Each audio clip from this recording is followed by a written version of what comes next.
اللہ اے بڑیاں پاک دامن بیویاں نے اگر اس طرح ہونا قسم خدا دی قیامت برپا ہو جاتی سیدانیاں کے خیمے دے اندر بیٹھ گیا نے پردے دے اندر بیٹھ گیا نے ادھر میرے حسین دی چھوٹی کی بیٹی ہے جڑی ریت دے ٹیلے تے بیٹھ کے آواز مارتی ہے ادرکنی یا حسین ابو حسین کر کے آواز مارتی ہے دنیا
نراز سنیاں خواب جویاں کہ حضور دے چہرے تے قدو کبارے نماز تے قدو کبارے اور سفر تے آسان نہ پوچھے آتا خیال ہوئے کتنے تشریف لے گئے سی فرمایا کہ ام سلمہ اج میں کربلا دے میدان وچ گیا سا اپنے نواسے دیاں شہادتاں لکھیاں نے میرے پتر شہید ہوئے نے کربلا دے میدان تے میں کربلا دے میدان جو آ رہا ہوں ام سلمہ فرمانیاں نے جدوں میں اٹھی اٹھ کے وہ شیشی مٹی والی ویکھی وہ مٹی نہیں سی بلکہ خون بن چکی سی اے حضور نے تقریباً 25-30 سال پہلے تاجدار مدینہ نے اس شیشی ام سلمہ دی اور میرے نبی جانتے سن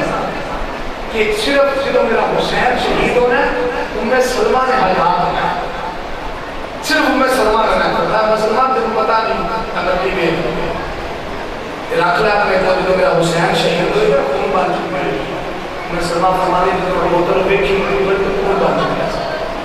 مٹی نہیں مجھے یقین ہو گیا کہ حسین کربلا میں شہید ہو گئے تو چند دن بعد یہ خبر آ گئی کہ آل رسول کا کنبہ جو ہے وہ کربلا کی زمین میں کھود دیا گیا دین مصطفیٰ تو قربان ہو گیا بارگاہ مسلمان بھائیوں میری سیدہ زینب سلام اللہ علیہ السلام جنہوں ادھی رات کا ملا ہے نا فرمایا فیتا باہر نکل کے بیک کسے ہوں کوئی دنیا کا کتا نہیں پھرتا پھر آدھی لاش کے مجاؤں شہیدہ کی لاشوں میں کشیاں کرا سید ذاتی نے جو ارادہ فرمایا باہر جان دا کہ فرمایا بیٹا باہر دیکھو ہون سید ذاتی باہر نکلنے لگیاں ادھی رات ہے تو ویلا آیا وہ تو سید ذاتی باہر نہ لگیاں ہیں ماتے کسے ذاکر دی تقریر سن کے چادرہ کچھیاں گئیاں جب یہ ہو گیا جب بازم رہ گیا اللہ معاف کرے جب اگر ایسا ہو جانا کہ قسم خدا دی قیامت تو پہلے قیامت برپا ہو جائے یہ اس ماں دیا دیاں نے اس بات بنانے دی بیٹیاں نے جدہ ایک بار لگا ہو لے حیات ہمارے سنے نہیں چڑھتا اجازت ہو گیا جنہ کے گھر جبریل نہیں ہوتا ملک الموت بھی اجازت ہو گیا جنہ کا دروازہ نہیں لگتا اس ماں دیا دیاں دے پر چادرہ کچھیاں گئیاں جب بات میں رو لے گیا ماذا اللہ صلی اللہ ایسا کچھ بھی نہیں ہے صرف اپنے تقریرہ میں رنگ دینے واسطے نکلنا کی دیا جاندیاں نے آل رسول دا پردہ میں کمال ہوا آخر تک سید زادی نے دو چیزاں بھی چھڑیاں آخر تک سید زادی نے دو چیزاں بھی چھڑیاں ایک پردہ نے چھڑیا دوسرا سجدہ نے چھڑیا آخر تک سید زادی نے دو چیزاں بارگاہ مسلمان بھائیو جدو رات کا ویلا فرما فیضا جاؤ پتا کرو کہ دنیا دا کتا بار نہیں جدو نظر دوڑائیے آدھو بی بی کوئی بھی نہیں اتھے آدم چشتی فرماتا ہے لاکھ پئی طریقی چھائی اور جدو سو گئی کل خدائی خیمے بچوں نکل کے بی بی